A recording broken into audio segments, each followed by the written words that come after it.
This is Mount Hood, Oregon, not far from Portland, where rescue operations continue to search for 8 climbers who have been missing since Monday. 3 young people already dead. In just a few minutes, we'll go live to Mount Hood and learn what we can about the rescue operation. We'll talk with one of the men who's in charge of the rescue effort looking for those 8 climbers. Good morning, I'm David Hartman. And I'm Joan Lunden. It is Thursday, May 15th. Also, there is a new report that is charging it's impossible to tell if the airlines are maintaining their planes as well as they should. We're going to talk about that in a few minutes as well.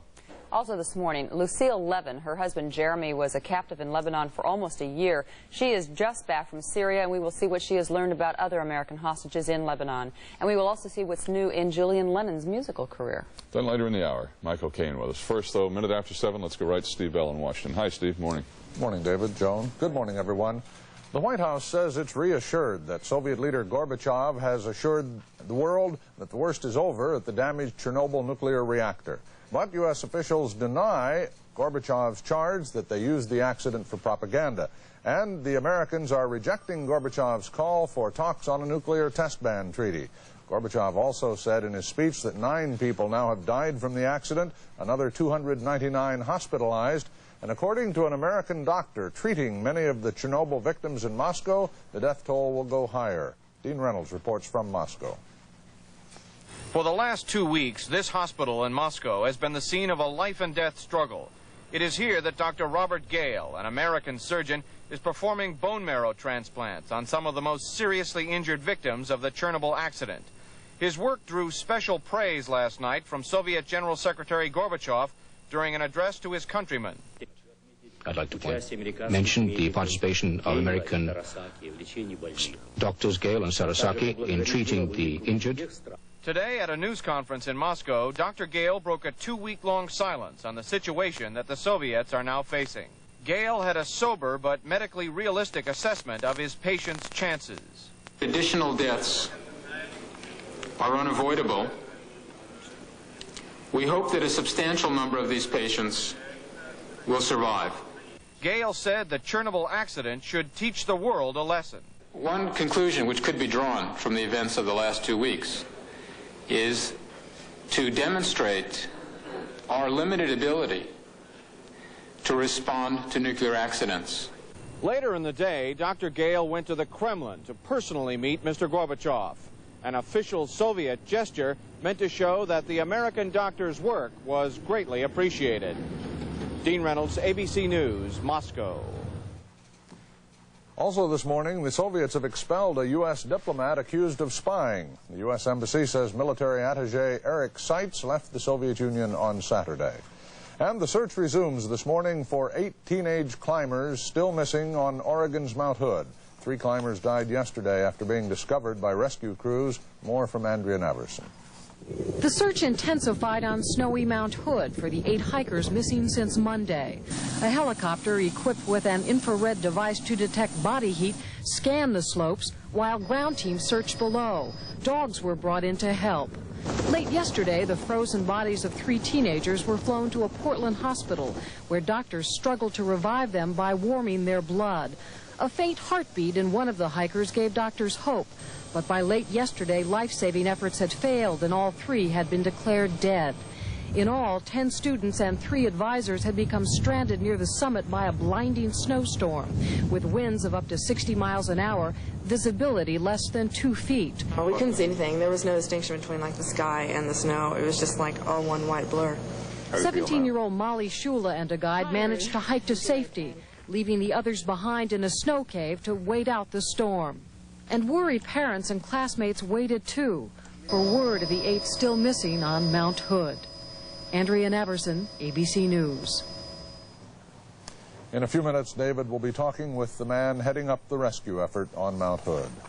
In other news, a caller claiming to represent the terrorist group Islamic Jihad says the group has killed some American and French hostages in Lebanon. He also warned that more would pay the price for any Western pressure on Syria.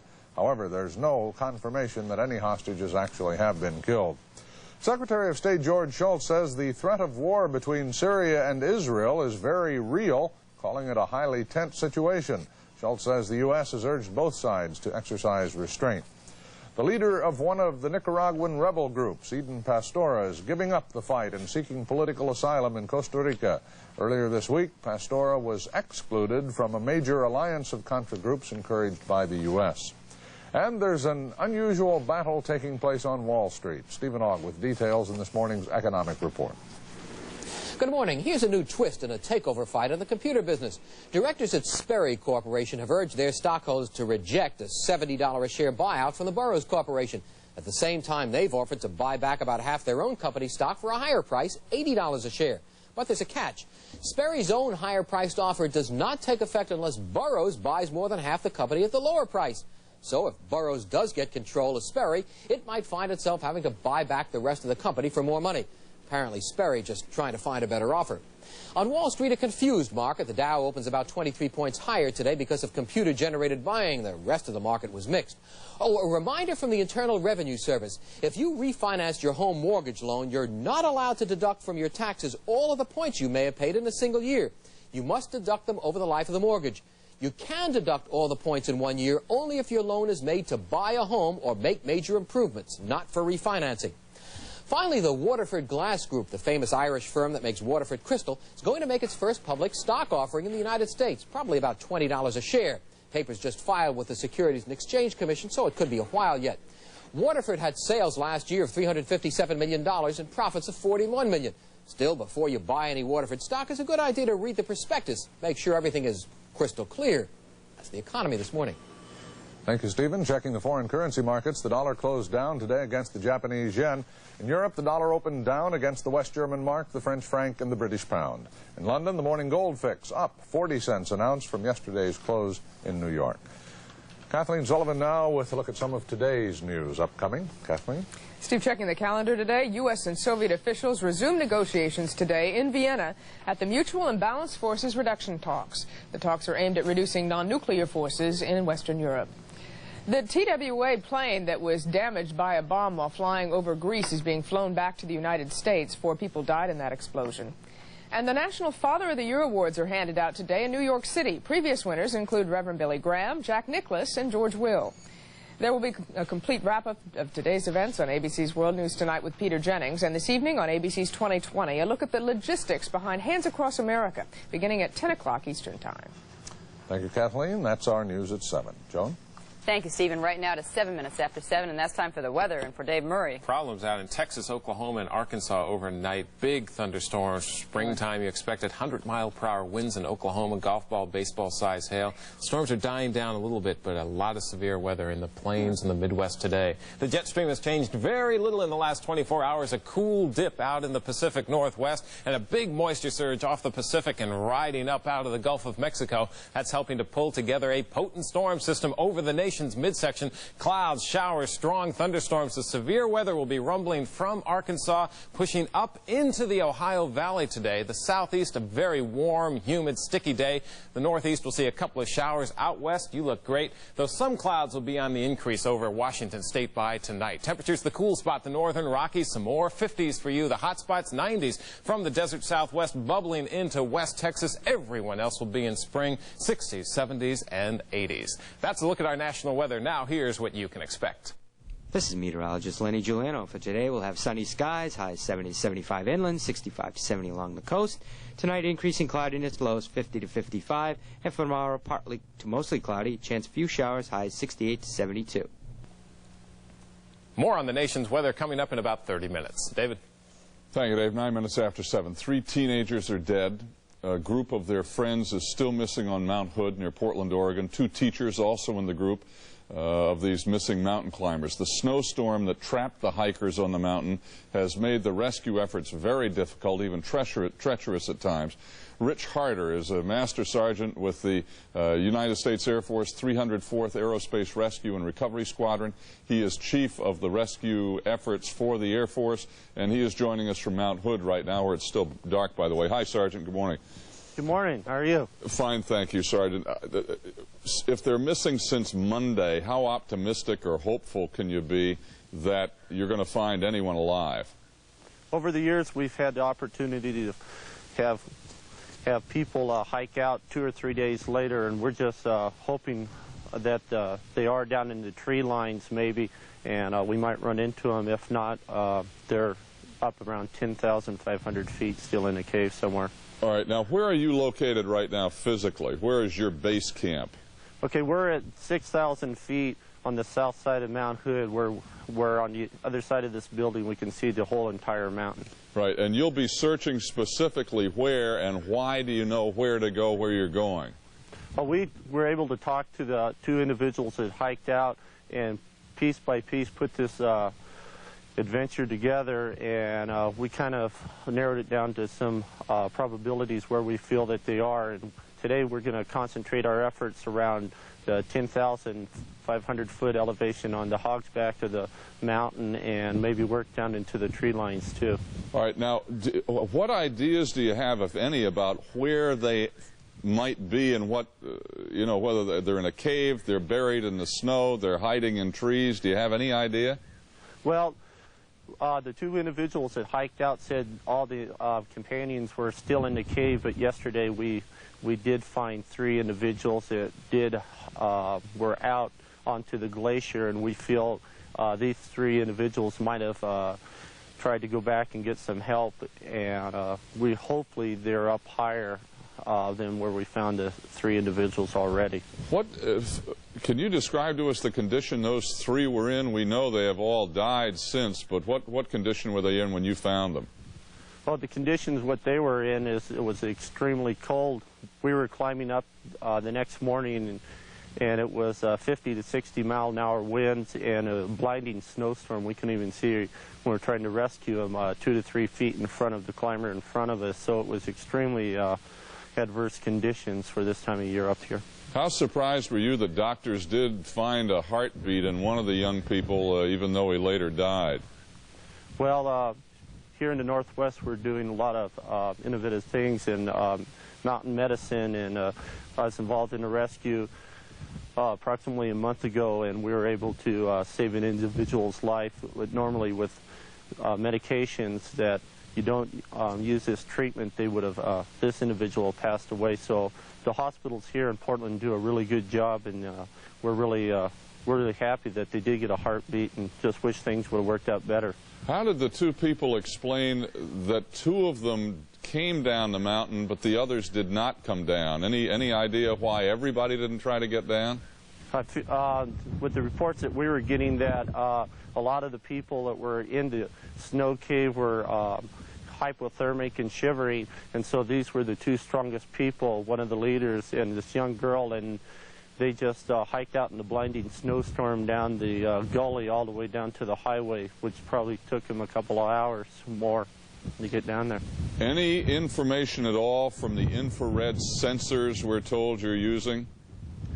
I'm going to receive a briefing approximately 30 minutes from now and go over that information and try to make the best plans for today's activities. Sergeant Harder, thank you for joining us. Good luck today. Thank you very much, sir. I hope it's warm in New York because it's cold here. Oh, boy. Thanks, Sergeant. And we'll be back talking about airline safety right after this. 13 minutes after 7 right now.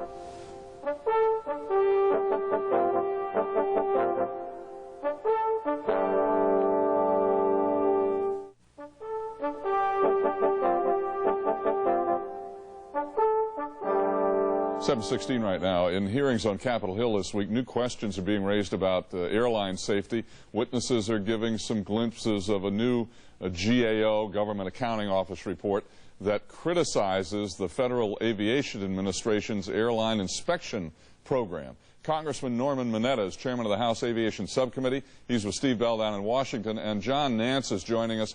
He's a former Braniff Airlines pilot. He wrote a book about air safety called Blind Trust. And Mr. Nance is in Seattle at KOMO-TV. Mr. Nance, Congressman, morning. Good morning, David. Congressman, can you tell us with assurance what you have heard that you can really confirm, know for sure, of circumstances that might make flying less safe than it should be? Well, the problem right now is that the FAA doesn't have really enough inspectors to keep the airlines' feet to the fire on inspections. It's sort of a self-policing mechanism that we have, and then we have the FAA safety inspectors then looking at what the airlines are doing.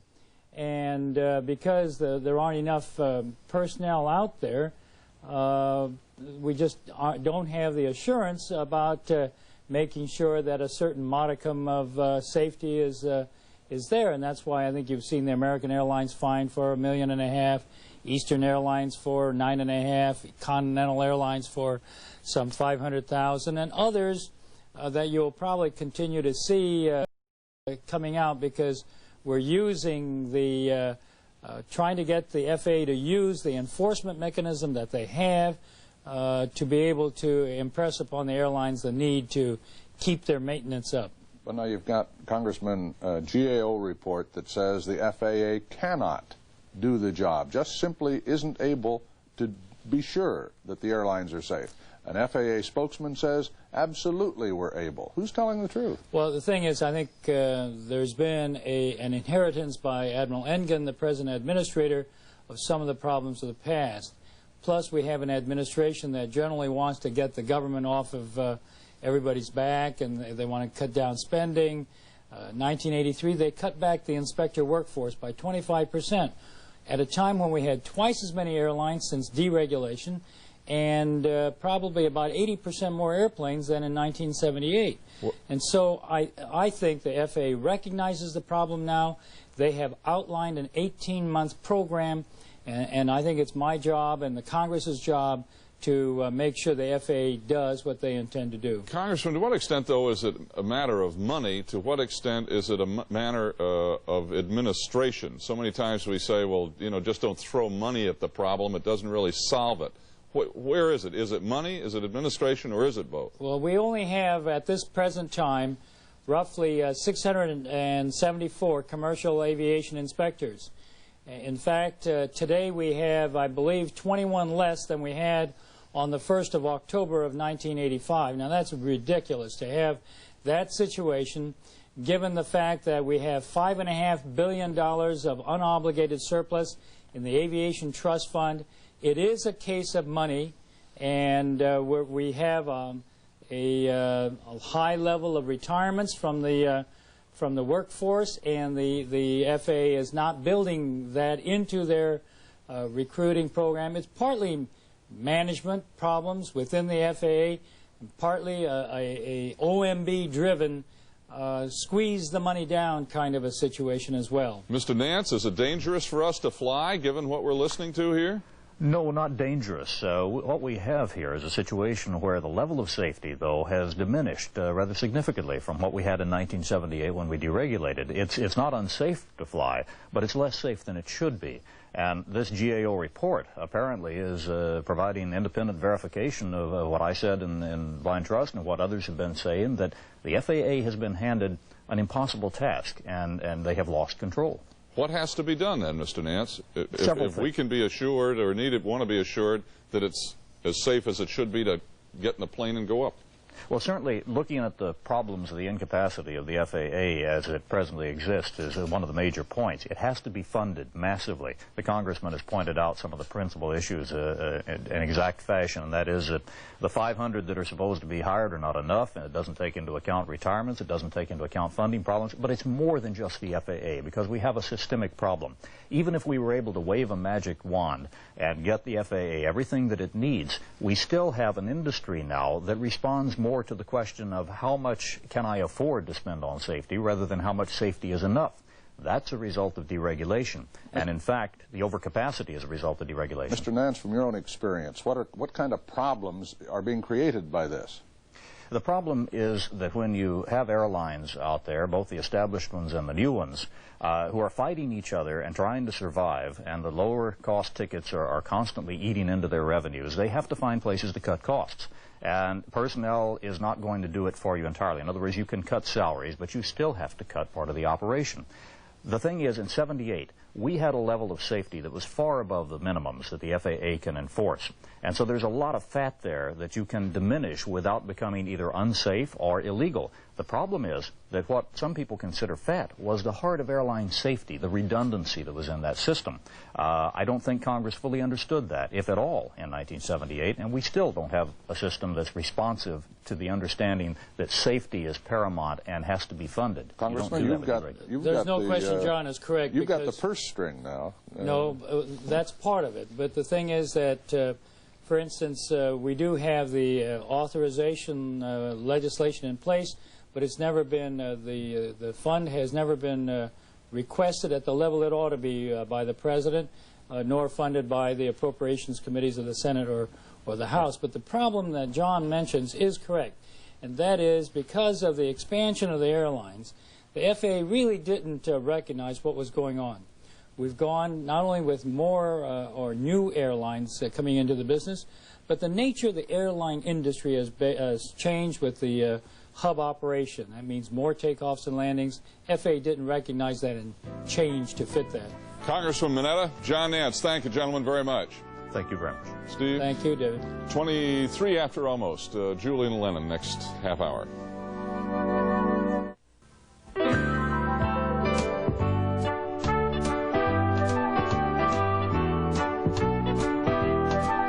Hi, I'm Al Hurt with all these fine young men from Christ School in Asheville, North Carolina. Good morning, America! Al, it's too early, Al. We're awake. We're awake. Al Hurt down in Asheville. Good morning to all of you, and I'm David Hartman, Joan Lunden at 7:30. I suppose being a musician, speaking of musicians named Lennon, is kind of like being a ball player named Mays. You'd better be good. Well, you be the judge. Here's Julian Lennon. Do you know there's something wrong? Stick together 'cause we're strong.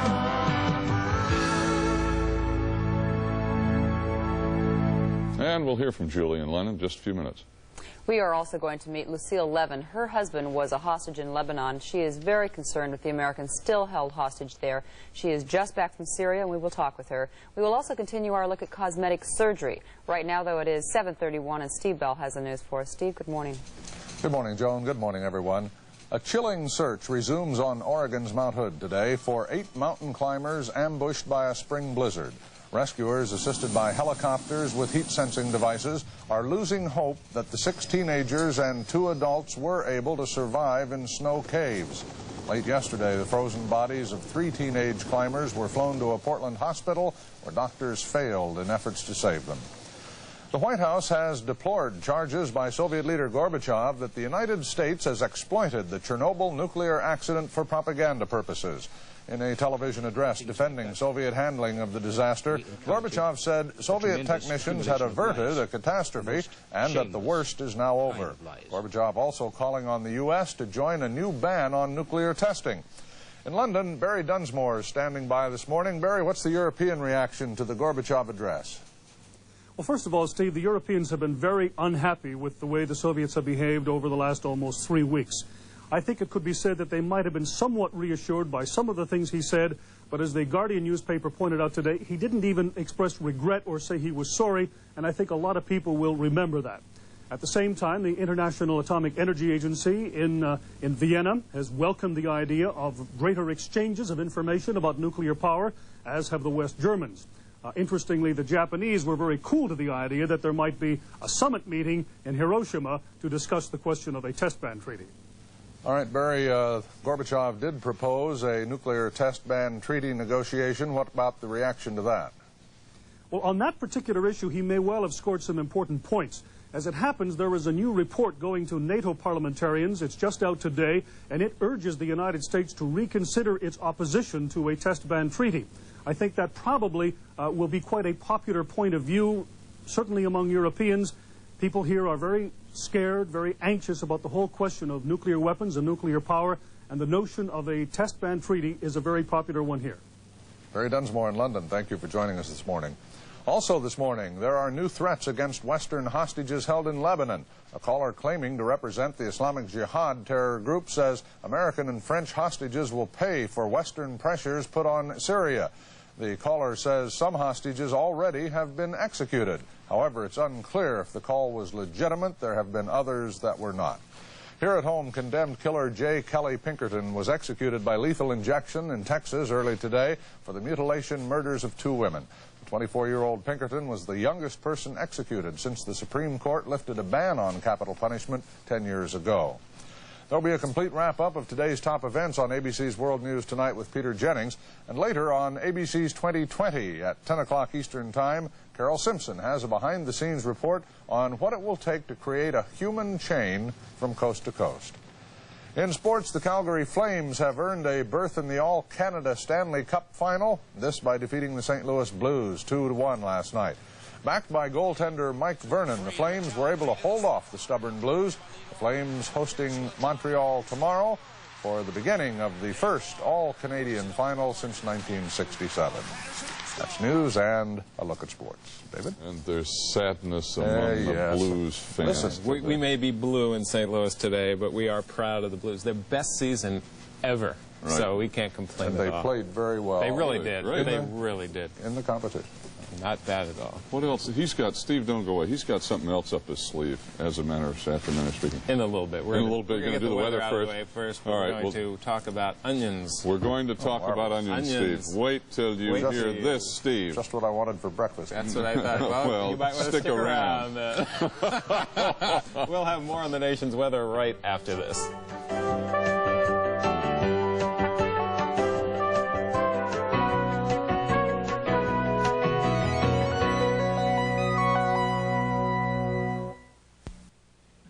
It is now 40 minutes after the first time Lucille "Sis" Levin embarked on a peace mission in the Middle East. She was hoping to help free her husband. Jeremy Levin was kidnapped by terrorists in March of 1984. Fortunately, Jeremy, who had been Mideast bureau chief for Cable News Network, became a free man in February of 1985. But Sis has not forgotten the remaining 4 hostages in Lebanon. She's recently returned from her second peace mission, a trip that she says the U.S. State Department asked her not to make. She joins us from Washington. And good morning, Mrs. Levin. Good morning, Joan. Gee, your husband's been back a year, working in Washington. You're together. Why did you want to go back to the Middle East? Because I think that's where the answers are, and I don't think we have any choice.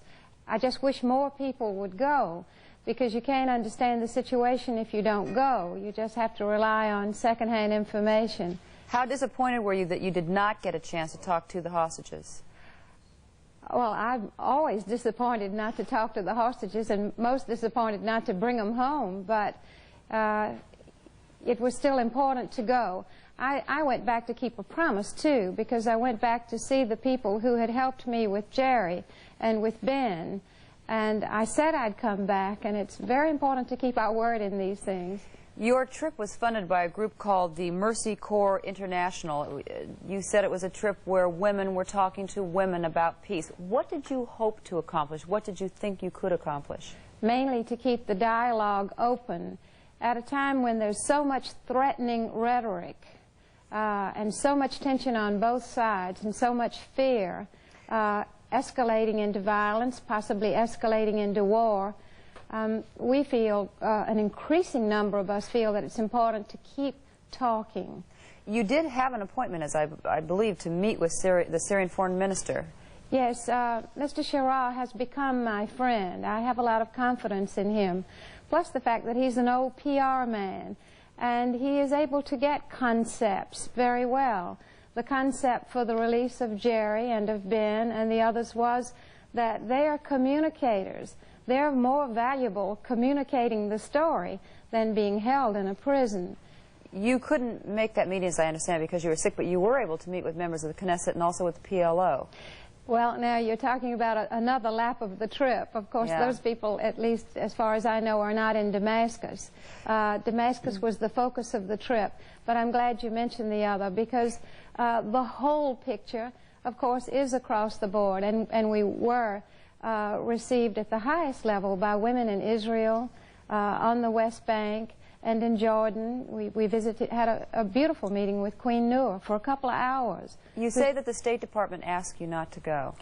They didn't ask me specifically, but they asked Mercy Corps International to reconsider the trip. We left the day after the bombing of Libya, so it was a very tense time. The women felt it was more important than ever to go.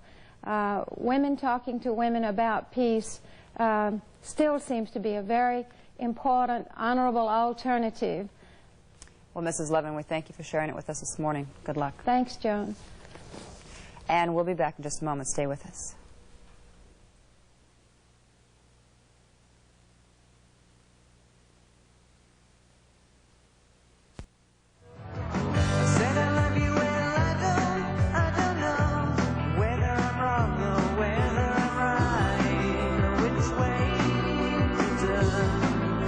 Minutes before 8 right now. Julian Lennon seems to have inherited a large part of his father's gift for music. Well, recently, Ron Reagan talked with Julian about his music, including his big new hit, which is called Stick Around.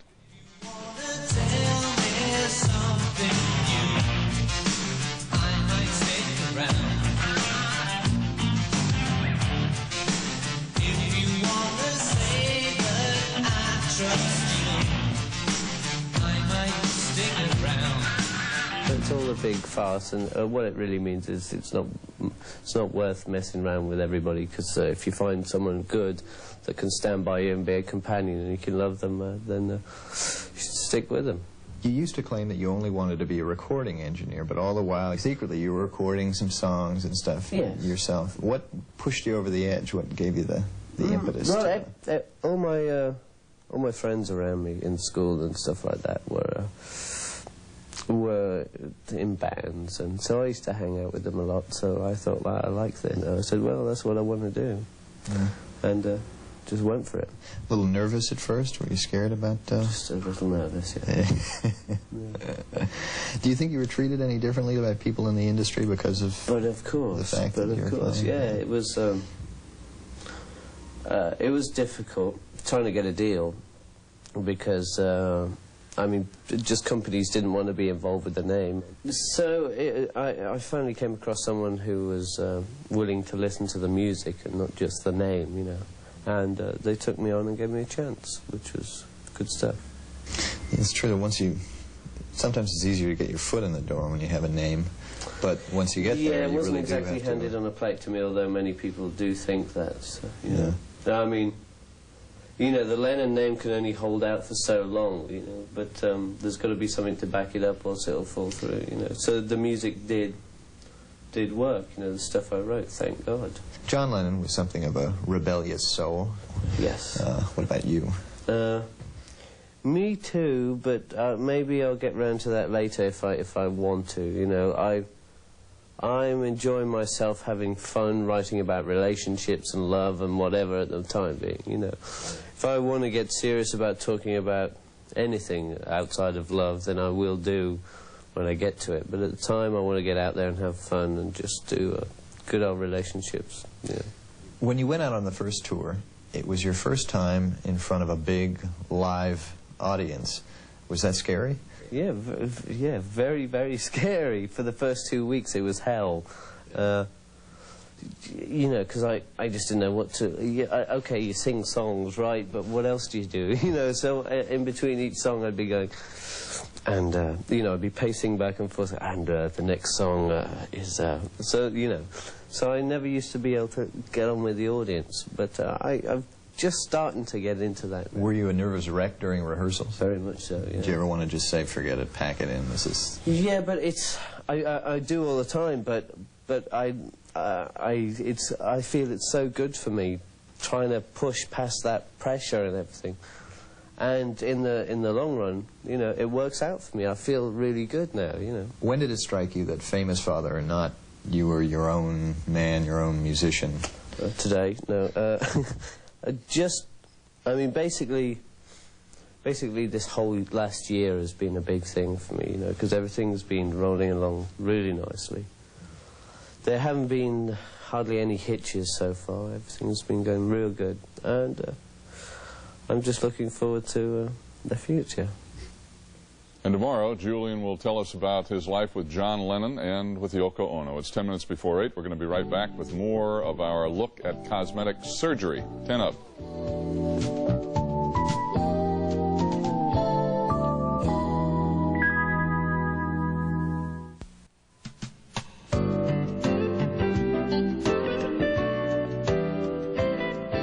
It is now 7:52. All this week we've been talking about cosmetic surgery. It can be very expensive. The simplest operation can cost thousands of dollars, and most medical plans won't pay for them. Now, there are a number of clinics, though, that offer some cheaper alternatives, cutting the high cost of hospitals by performing the surgery at the doctor's office. Denise Yamada visited two clinics, one in Phoenix and the other in Boston. Just 1 week ago, Janice Rutstein had a facelift. Hey, how do you like it? Terrific. Terrific? I really look great. She's 51 years old, and after thinking about it for 2 years, decided to take the big plunge. She put herself in the hands of the plastic surgeons at the Boston Center for Ambulatory Surgery. The Boston Center was designed as an alternative to the hospital, where elective plastic surgery can be very costly and often be a lonely and scary experience. I think a hospital atmosphere is cold, and I was home with my family, and I just think it's a great way.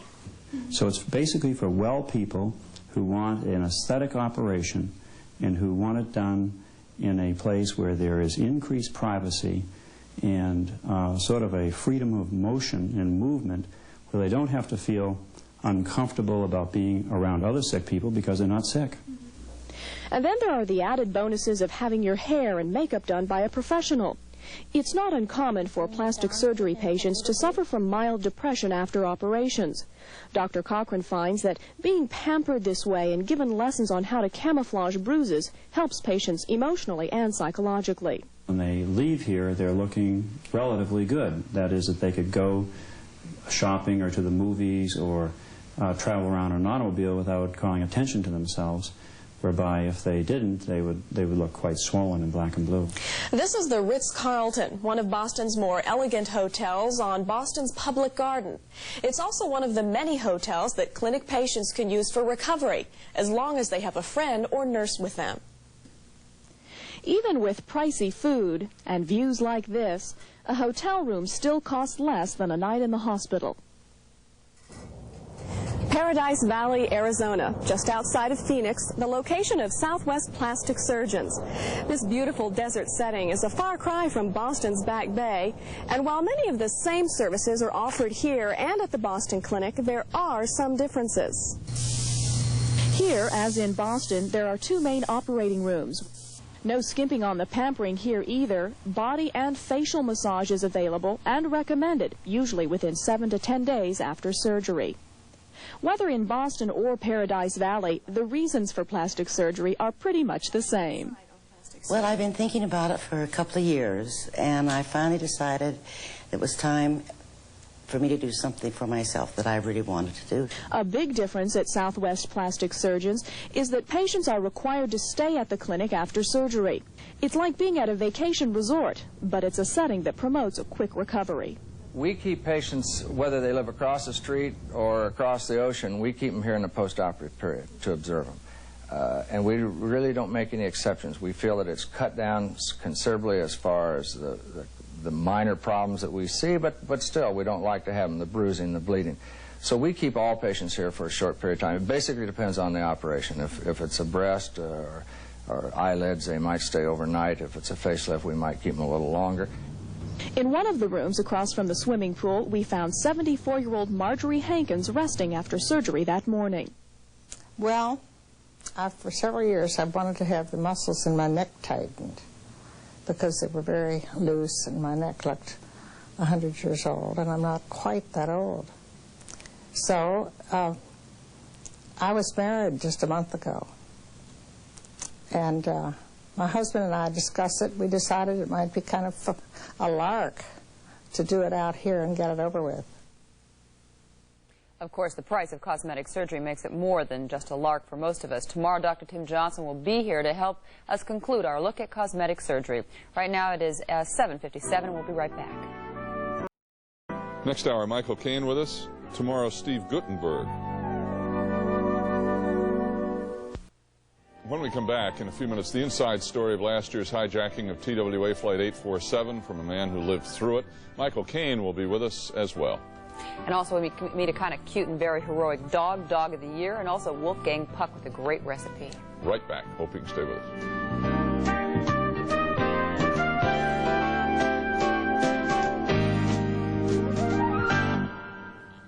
This is ABC.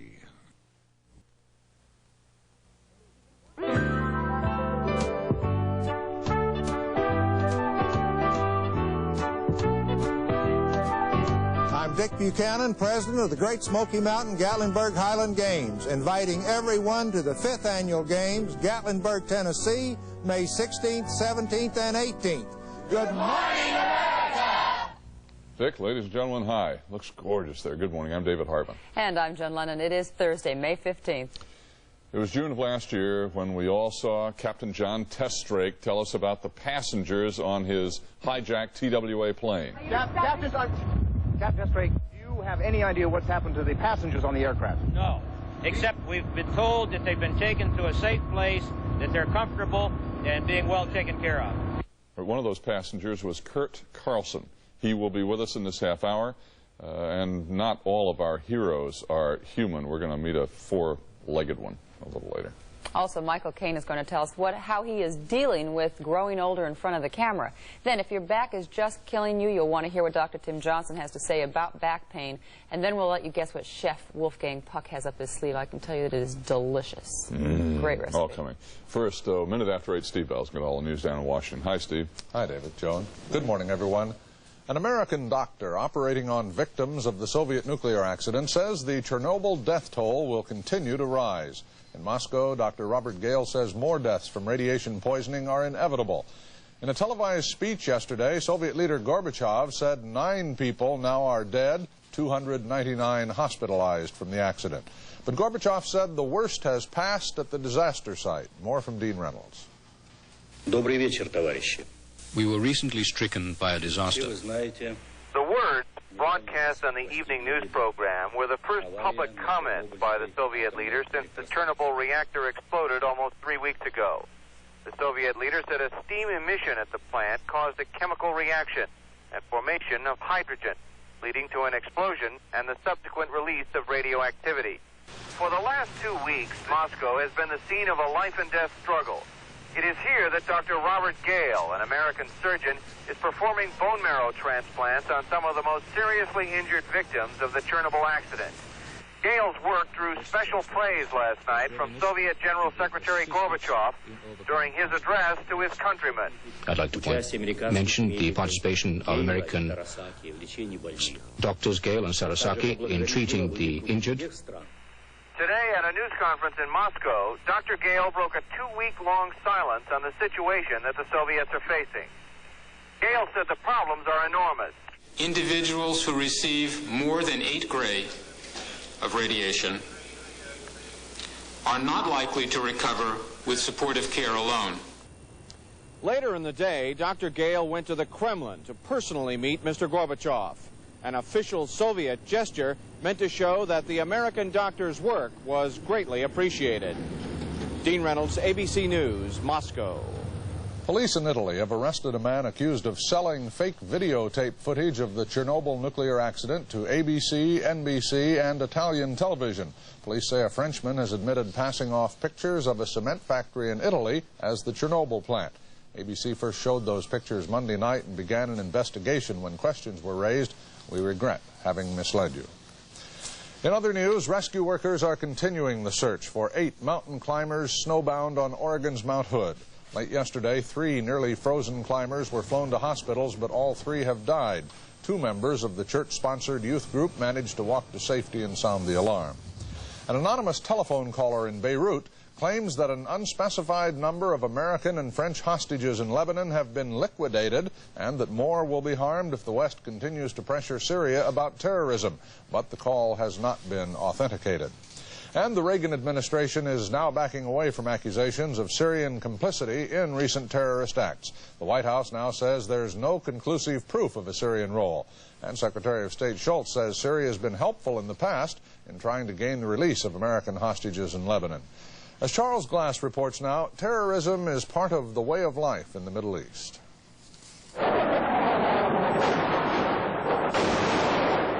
In the Israeli raids on Lebanon in the 1970s and in the invasion of 1982, thousands of Palestinians died. More were killed in Beirut's Sabra and Shatila refugee camps by Christian militiamen. These 4 young men survived.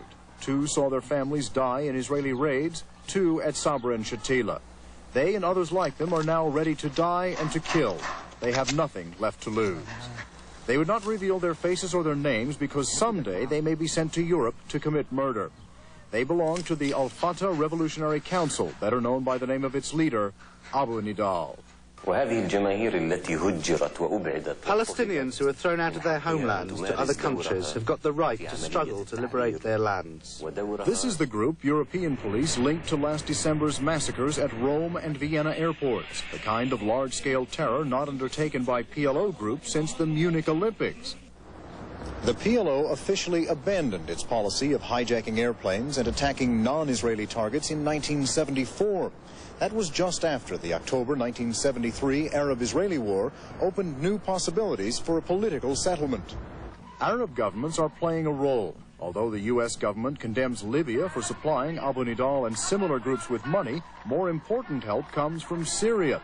Syria gives no money and distances itself in public from Abu Nidal, but it has given him bases in Syrian-controlled Lebanon. Security sources said Syria recently let Abu Nidal set up a camp near the town of Bahamdoun. Syria has also encouraged pro-Syrian Palestinian groups like Ahmed Jibril's Popular Front for the Liberation of Palestine General Command to give Abu Nidal some legitimacy by letting him join an alliance to oppose PLO chairman Yasser Arafat. Most PLO leaders, like Yasser Arafat, George Habash of the Popular Front, and Nayef Awatmi of the Democratic Front, condemn the kind of operations undertaken by Abu Nidal and other underground groups, but they cannot stop young men without hope from joining. The Palestinian organizations which still hijack airplanes and engage in acts of murder overseas are on the fringe of the Palestinian movement. But their Palestinian critics here believe the longer there is a political stalemate in the Middle East, with the superpowers proposing no serious initiative for peace, the more the fringe groups will grow. Charles Glass, ABC News, Damascus.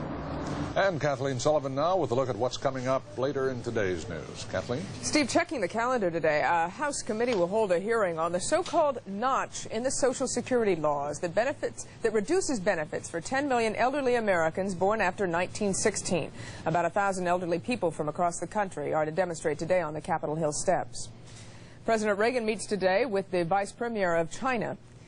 And various advertising agencies and media outlets across the country will announce the largest volunteer advertising campaign ever, a $1.5 billion effort aimed at drug abuse. There will be a complete wrap-up of the day's events on ABC's World News Tonight with Peter Jennings. And on ABC's 2020, a look at the logistics behind Hands Across America, beginning at 10 o'clock Eastern Time. Thank you, Kathleen. That's our news at 8. David? Thanks, Steve. 8 minutes after right now, and Dave Murray's going to have the weather in a moment, and then we're going to hear from a four-legged friend. Oh, there he is, right there. There he is. Oh, what a cute guy. I wonder if it's a boy or a girl. Can't tell. We'll be back with it. No, we're going to do it right now, okay? Oh, we are? Yep. You want to do the weather right now? Yep. Got a rough forecast for you, okay? Go ahead. A rough forecast for you. That was good, but they let that go real I'm quick. still working on the onion. I know, so am I. The view from the weather satellite tells the story on this Thursday. There is a mess in the middle. We've got a new low-pressure system that is really starting to pull together clouds, showers, potent thunderstorms. Really keep an eye in the sky from East Texas, Arkansas, pushing into the Ohio Valley later on this afternoon. Some big boomers. Now on to the future. Pick out your hometown. Weather systems are very slowly moving. The real active region remaining in the midsection. Storm number 1 is going to slide to the east. It's going to start to fall apart. But right behind, here comes another one starting to get its act together down in Oklahoma. That's where severe weather is going to develop again late tomorrow. The rest of the rain starts to dry out to showers and isolated thunderstorms as it pushes through the northeast. The southeast, a real sticky day tomorrow. The west overall looks pretty good on Friday. That's a look at our national weather. Now here's what you can expect. This is meteorologist Lenny Giuliano. For today, we'll have sunny skies, highs 70 to 75 inland, 65 to 70 along the coast. Tonight, increasing cloudiness, lows 50 to 55. And for tomorrow, partly to mostly cloudy, chance of few showers, highs 68 to 72. More on those severe thunderstorms in the Midwest in about 30 minutes. Joan? Thank you, Dave. Right now it is 9 minutes after. Tango, as you can see right here, is a lovely dog, 13-year-old mix of Border Collie and Australian Shepherd, but she's really a lot more than that. She has been voted the 1985 Kennel Ration Dog Hero of the Year, and that's because almost 2 years ago, she's a little sleepy there this morning, that's because almost 2 years ago, Tango saved her owner's life Al Choate from a killer cow. Al and Tango and that cow all live in Port Townsend, Washington. Tango and Al have joined us this morning from KOMO in Seattle. And good morning. Al, congratulations on Tango there. Thank you. Well, can you tell us, why was this cow attacking you and trying to kill you? Well, she had just had a little baby calf the night before, and I was putting her out of the corral for her to go into the pasture and have grass, and I thought she had gone out, but instead of that, she came back and knocked me down to my back. She did more than knock you down. I mean, she was really going after you, right? Well, yes, she knocked me down and got on top of me and sit with her, bunt me with her head until she got me into the fence, and then I couldn't go anymore. And so by that time, the dog came into the corral and got her by the cheek, and they started fighting, and she got her off, and so gave me a chance to crawl around behind the corral fence. How badly were you hurt? Well, I had all the ribs on my left side fractured and a punctured lung. What do you think would have happened if Tango hadn't jumped in there? Well, I guess that would have been the end of me. I suppose the way the cow was going, I don't think she was letting up, because where she had knocked me down to was right against the fence where her calf was on the inside. So I was between her and her calf, so I don't think she would let me go. So it was really a life and death situation. What about Tango? Is Tango hurt at all in this fracas? Oh, she might have got bruised, but not really nothing to talk about. I mean, no more than she gets hurt pretty near any time she works cattle. She had not gone through any kind of real training. What do you think made her jump in there and do all this? Well, I guess she's just a one-person dog. I would imagine, because I probably was hollering. I guess. I don't really know, to tell you the truth. Well, you can pet her there for us and give her congratulations, and we're glad you're here and all well. Thank you, Al. Thank you. And right now it's 12 minutes after. Tom Cruise is the star of one of the hottest movies around, Legend, and then Kelly McGillis wowed everyone in Witness. Now they are together in a new movie called Top Gun, and Joel Siegel is here, and he has a review. Joel?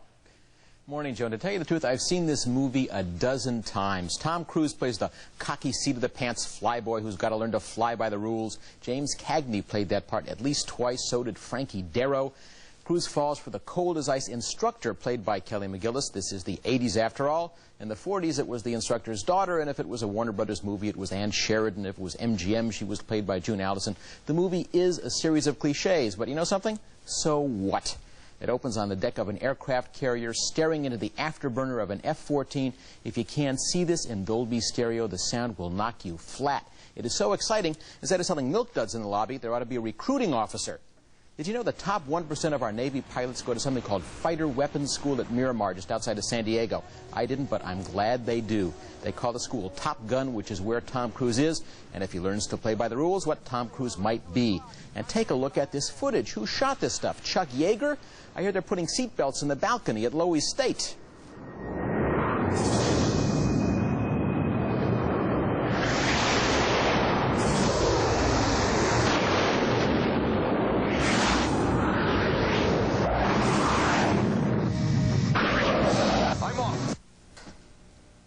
It is terrific. The movie really is a series of cliches, but I learned something. And one scene up against the real thing, Cruise is afraid he's going to choke. He opens his hands and his buddy's dog tags. And there are 1,000 people at the screening, and I'm the only one laughing. Uh-oh. But if you've never seen it before, it's brand new. Hey, terrific. And I've only told you half the story. Tom Cruise and Kelly McGillis are the other half. Good actors, both of them. She is his instructor with a Ph.D. in astrophysics yet. Maybe that's why when he finally kisses her, the screen explodes. I see some real genius in your flying, Maverick, but I can't say that in there. I was afraid that everyone in that tax trailer would see right through me. And I just don't want anyone to know that I've fallen for you.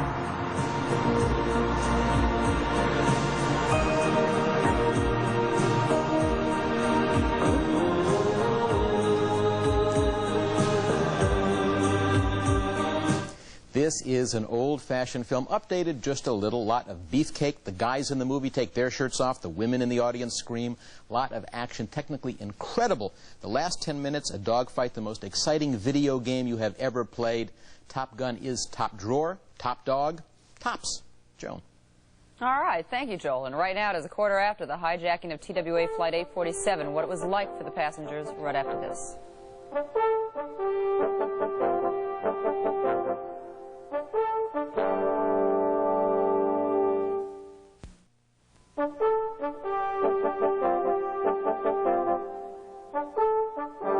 8:17 right now. The hijacking of TWA Flight 847, of course, one of the great tragedies last year. It went on for more than 2 weeks. 39 of the passengers were held hostage in Beirut following the hijacking. The crew was held at gunpoint aboard the plane as the negotiations continued, and one American, a Navy diver, as we now know, Robert Steedham, was killed by the hijackers. One of the hostages, whose ordeal was especially harrowing, Kurt Carlson. He's a businessman from Rockford, Illinois. He's written a book about the hijacking. It's called One American Must Die. And Kurt Carlson's with us this morning. Good morning, Kurt. Morning, David. Title means what? The one thing we knew for sure on that plane, David, was that one American must die. The hijacker kept saying it over and over again in the cockpit when he was beating me in Algiers. And was Steedham already dead at that point? No, he was killed on the second stop in Beirut. When we were coming into the airport, we were running out of fuel. The hijackers were demanding that the pilot crash the plane either into East Beirut or into Tel Aviv, because the pilot couldn't find the airport. The lights were out and the runways were barricaded with vehicles. The pilot refused to follow those orders, and shortly after that we heard a shot, and that's when they killed Bobby Steedham. All right, let's play just a short clip of what we were seeing and hearing right here, as a matter of fact, from Algiers. They are beating the passengers. They are beating the passengers. They are threatening to kill them now. They are threatening to kill them now. We want the fuel now, immediately. Where were you at that point? At that point, I went through 4 10-minute deadlines, so that could have been one of any of the 4. And this went on for 2 hours, and then they thought I was dead. But at that point... Where were you? Yeah. At that point, I was sitting on the cockpit floor, and they were lifting up the armchair, or the arm of the flight engineer's chair, which was a steel arm, and they were about to come down on my head and kill me. How much were you hurt? I was in pretty bad shape. After I was beaten for 2 hours and jumped on and just an unbelievable beating, the only thing I had left was my mind. I was just thinking about survival. I was paralyzed from my waist up. They thought they'd kill me because they beat me on the head so bad, and they dragged me to the passenger door. And at that point, the hijacker held me out to the open door with a gun to my head and said, 10 more minutes, and one American must die, and this is it. And so go ahead, sorry. I really made up my mind at that point that I only had 10 minutes to live.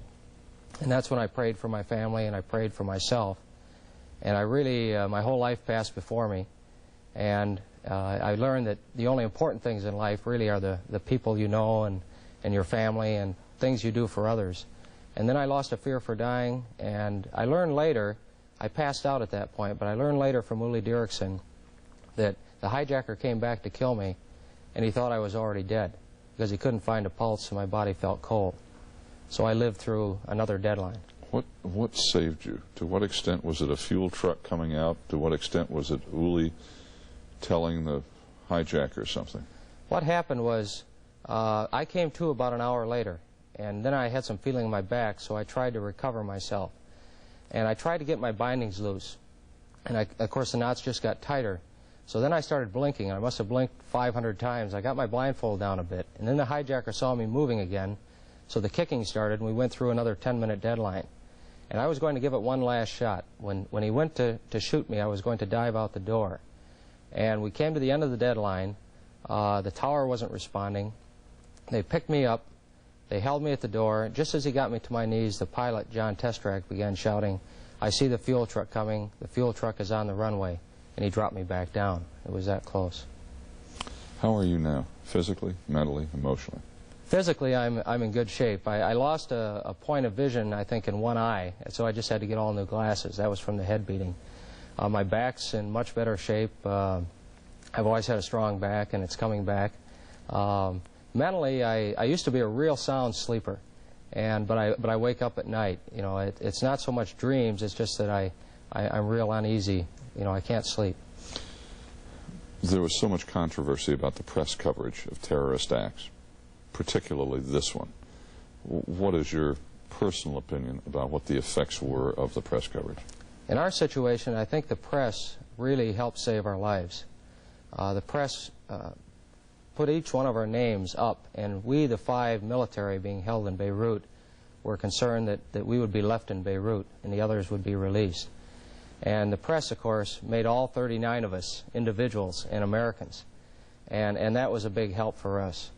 Also, I think the press did a lot for my family. They let my family come on television, and my family, who belonged to the Salvation Army, really wanted to get the whole country behind us and get the whole country to pray for us. Kurt, thank you. Thank you, David. His book is the story not only of his experience and the experience on the airplane, but what was going on simultaneously here in the United States. It's fascinating, to say the least. Thank you, Kurt. Thank you. We'll be back.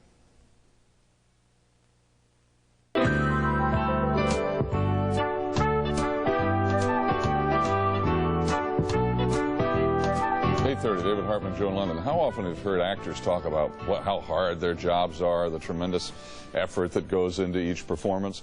Well, Michael Kane loves what he does. Everyone else goes to work for the money, but I only occasionally do that, which is pretty fortunate, don't you think?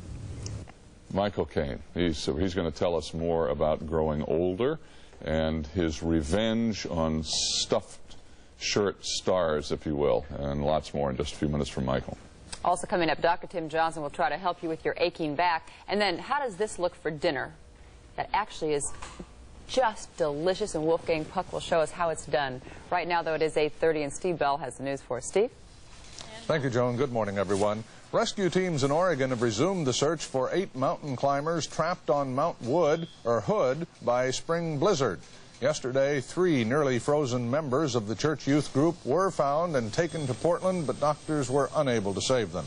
Searchers hope the remaining 6 teens and 2 adults have been able to survive the storm in snow caves.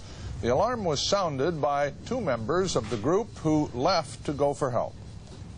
A lot of the people that were in the snow cave were hypothermic and shivering, and so these were the 2 strongest people, one of the leaders and this young girl, and they just hiked out in the blinding snowstorm down the gully all the way down to the highway, which probably took them a couple of hours more to get down there. And we'll have the latest on that Oregon search this evening on ABC's World News Tonight with Peter Jennings. Also this morning, an American doctor treating victims of the Chernobyl nuclear accident is meeting this morning with Soviet leader Gorbachev. Dr. Robert Gale, a bone marrow specialist, says his medical team has been hard-pressed dealing with some 300 accident victims, and that many of those exposed workers will die. And the ambitious Hands Across America project to raise money for the hungry and homeless is 10 days away from being put to the test. In a report for ABC's 2020, Carol Simpson discovered that the coast-to-coast chain of human hands is missing some links.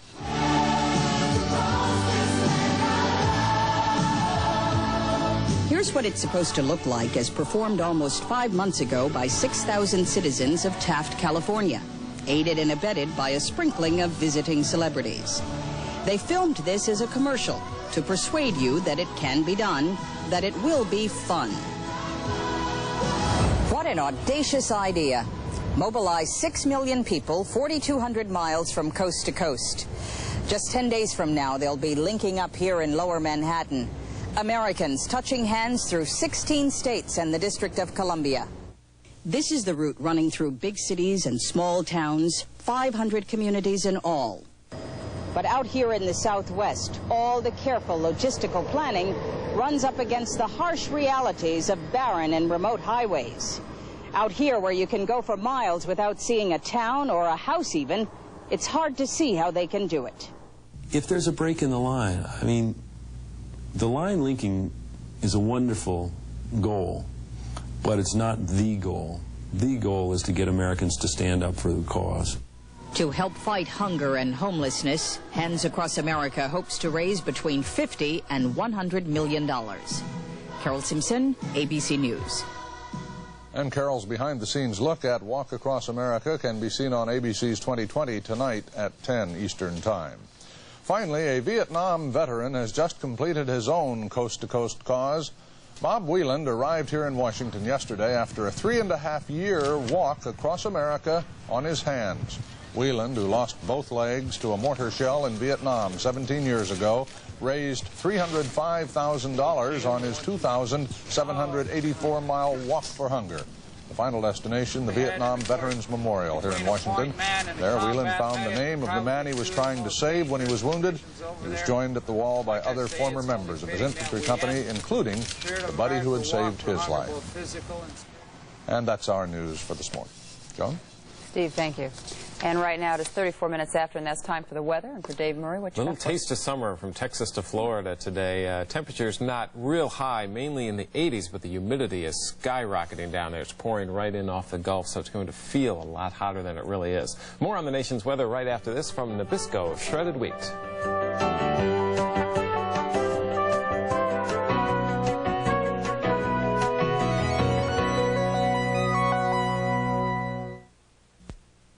'Hello again, everyone. All eyes are watching a new storm system pulling together over the nation's midsection. This is the perfect mix for thunderstorm. Warm, moist air coming up from the Gulf of Mexico. Slightly cooler air starting to push across the plains coming down from the north. And where they clash, we have showers and potent thunderstorms right in the nation's midsection. Now, this is the danger zone for this afternoon. It is going to be running from about Arkansas through the Tennessee and the Ohio valleys. Keep an eye on the sky in places like Little Rock, Memphis, Evansville, Nashville, Louisville, Indianapolis, all the way up to Cincinnati. Heavy rain, hail, high winds, even possible tornadoes. Elsewhere, pretty quiet day on the way. A couple of showers from Virginia all the way up into New England. The West is in for a very pretty day. That's a look at the national weather. Now, here's what you can expect.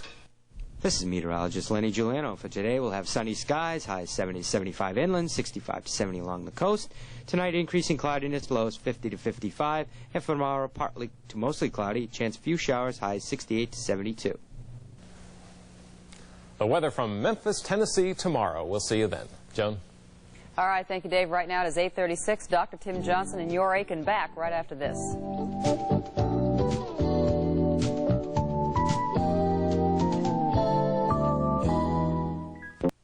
21 minutes before 9 right now. Millions of us suffer from some kind of back pain at least once in a while. Recently, I asked Dr. Tim Johnson about this very common problem and its causes. Well, there are so many possible causes of back pain that poses one of the real problems, trying to figure out in a given individual, sometimes at least, what exactly is going on. But if we look at the structure of the back, I think we can group them into three major areas. The back, what we call the back, or backbone, is actually a series of these individual bones called vertebrae, 33 of them, piled one on top of the other, separated by these disc-like structures. And all of these are held together in place by ligaments that run in these grooves around the bones and the big back muscles that sort of hold everything in place. And one of the causes of back problems is a stretch or a strain on these ligaments or muscles. Now, a second major cause of back pain involves structural defects in these bones or vertebrae themselves. For example, one of the more common congenital conditions that we often don't run into a problem with until later in life is that the body of the vertebra, this front part of the vertebra, is sort of detached from the back part and it slips forward. That's called spondylolisthesis. And that can cause a lot of pain. A third major area, of course, the one that we always think about in terms of back pain, is a problem with the disc itself. Either it degenerates and this space between the vertebra, the cushion, narrows, or it actually ruptures and protrudes back into the space occupied by the spinal cord and the emerging spinal nerves, and that can lead to all kinds of symptoms. Well, how are these things treated then? I mean, well, obviously what we try to do is to find out what the cause is and then treat accordingly, because the treatments can be very different depending on the cause. Now, most back pain is probably caused by strains and stretches in those muscles and ligaments that hold this all together. And that typically is treated in conservative fashion by resting them. The best treatment for a strained muscle is to rest it, allow it to heal. Along with pain medicine is necessary, and time will usually take care of it. The person then should learn to adjust their lifestyle so that they don't sit or lift or move in such a way to aggravate. Don't make the same mistake again, right.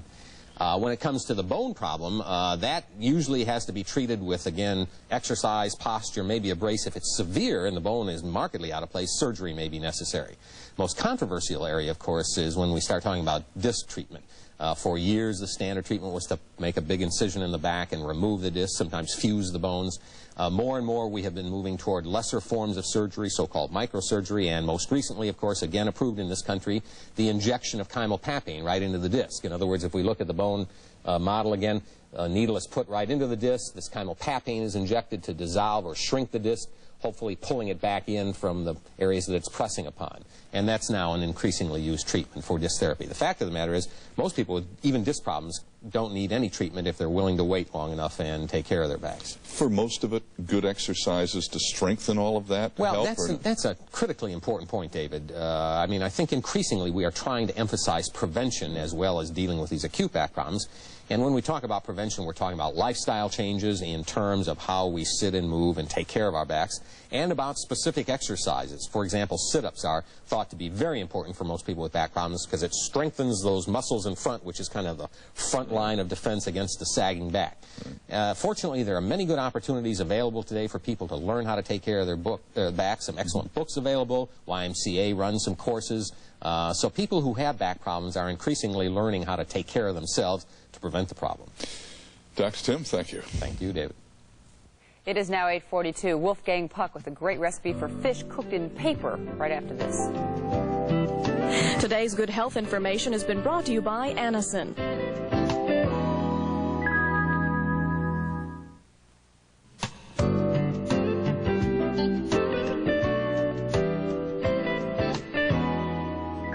If you're lucky enough to live in a part of the country where the streams are full of trout, we have a wonderful recipe for the fresh trout that is available to you. It's called trout with vegetables and papillote. Chef Wolfgang Puck has the recipe and the ingredients all ready to show us how it's done. Did I say that right? Fantastic. Okay. Yeah. What are the ingredients, first of all? Okay, it's a very simple recipe. We have 6 trout, 8 to 10 ounces each, 1 tablespoon of minced fresh dill, tarragon or chervil, 1 carrot, 1 small leek, 1 small turnip. All this vegetable we're going to cut into julienne. 1 teaspoon of unsalted butter, 2 tablespoons of water, 2 lemon thinly sliced, salt and pepper. All right, then where do we start with all that? We have here the fillet of trout. You see they're nicely boned and the skin is off. We're going to season it with a little salt and pepper. You have fresh trout. You wouldn't use frozen? Yeah, I use everything fresh. If you can use fresh salmon or fresh pike or whitefish, any fish you like. Other fishes will Yeah, as long as you get fresh one. Okay, salt, pepper. Here's our fresh herb. Okay. Okay, we sprinkle it generously. And we have our paper here. Okay, this parchment paper here. Parchment paper. Could I use like tin foil? You could use tin foil too. I prefer parchment paper, but if you don't find parchment paper, you use that. Right. Okay, you put about 3 lemon slices on here. Okay. Okay. And with 1 fillet of trout. And here we have our sauteed julienne of vegetable. You can see the leeks. How long did you saute those? About 2 minutes. You know, you want to keep them crispy. Now just a little bit of that over. Okay, put them on over here. So it's I haven't cooked this yet and it smells good. Yeah, vegetable gives it a wonderful flavor because it's going to be sealed, so it's great. Okay. Now I put another trout over, right? Yes. You finish it with a fillet of trout. So the vegetables are like in the middle. Mm-hmm. Okay. And maybe for decoration you put a little sprig of looks dill. Beautiful. Or tarragon if you have, or basil. Okay. Now we're going to brush the edges here. Okay, why don't you go ahead and do this? Oh, so it'll seal. Yeah, you have to seal it hermetically because that's really the trick. If not, you wouldn't be able to cook it. Okay, and you just fold your paper over, squeeze it together. Okay. Okay. And then you just fold it one more time. Over? Yeah. Okay. What's the advantage to cooking this way? Well, I think it's very healthy because if you're on a diet or whatever, you can cook it like that. And also, if you don't have a dishwasher at home, you know, you don't need any casseroles for it, so it's really easy. You're right. Okay. So, okay, you put it on a baking sheet. All right. You have one here. And put it in a 400-degree oven. There's mine. Okay, yeah, it's going to be a really big one. I know, I noticed that. And then that poofs up, right? Yeah, it puffs up. Okay, now how long would you leave it? You cook it for about 10 minutes, generally. You're going to see when it puffs up a little bit. So when it puffs up, that's how you know it's done. And gets nice and brown. You can see this one's already. All right, I'll bring a plate over here. Plate. When you serve it, should you serve it like this? Yeah, I serve it like that. You bring it out right away. It's like a souffle. You know, it should be nice and puffed up so that it's really nice. Okay. And I'll then let you do the honors. Okay, it's really simple. You just open the paper. Okay. And you can see your trout in here. Ooh. See? This smells great. Yeah. Now, you put a little sauce over this. Yeah, Let me I see like your it with a sauce. little butter sauce. We have here, I made a little butter sauce. I want which everybody is, to see this. What did you put in the sauce? Which is a reduction of white wine, the same I drink generally, with a little bit of shallots and a little bit of butter I Okay, whisk you want in. to pour that over? Okay, you put a little bit of that over.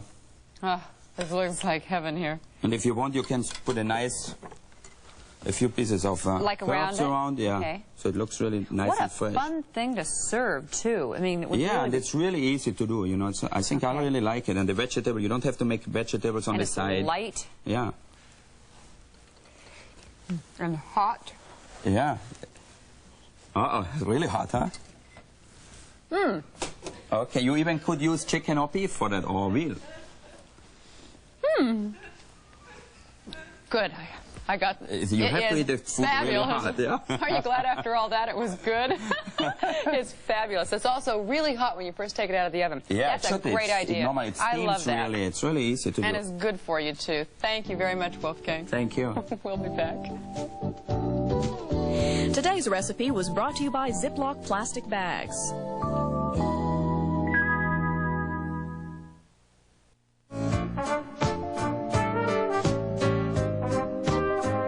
Here's a look at the Friday forecast tomorrow. 2 storm centers make for unsettled weather from the northeast back to the southern plains. Watch out for severe thunderstorms around Oklahoma.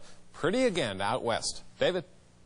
Thank you, Dave. And it's 9 minutes before 9 right now. Michael Kane is one of the best actors around, and he has been for quite a while. A few days ago, he talked with Denise Shimada about his new movie, which is called Sweet Liberty.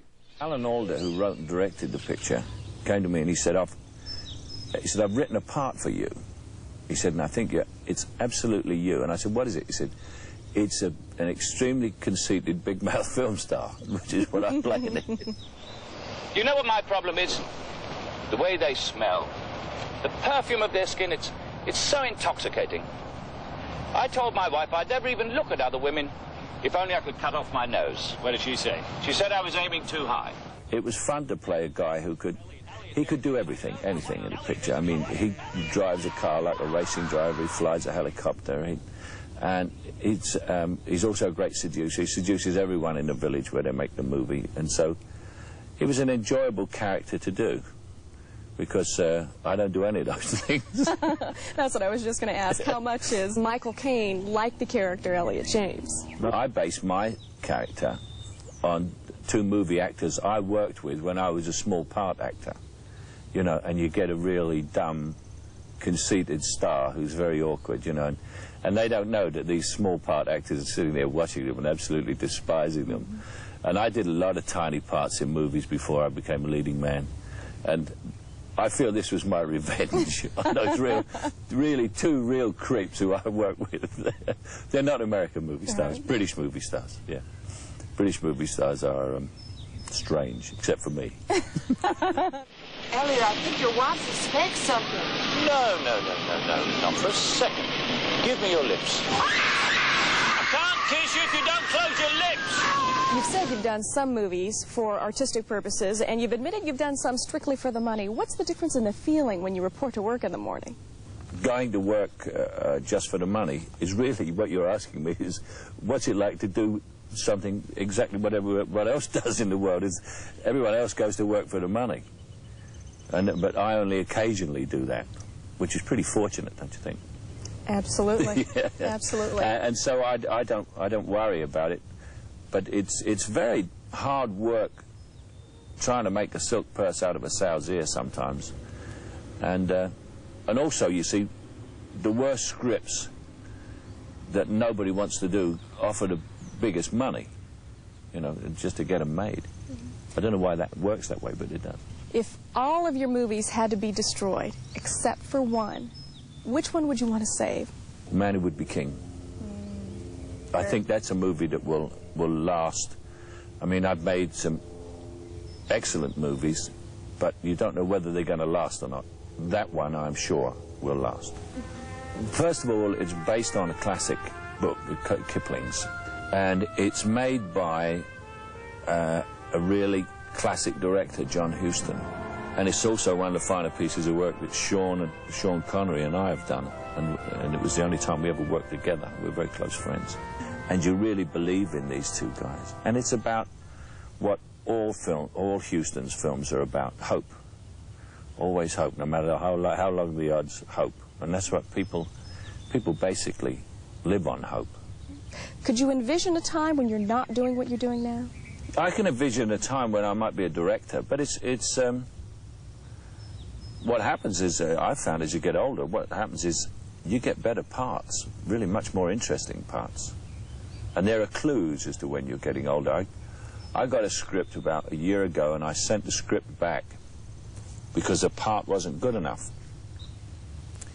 And I said, it's not very big. And the producer sent it back. He said, you're not playing the son, you're playing the father. So I thought, You also know by your standing, you know. I used to go on the set, you know, and they say, this is your stand-in or your stunt double, you know, be a sort of great-looking guy standing there. And now there's some sort of bald old guy standing there and say, can we have a lock of your hair for his wig?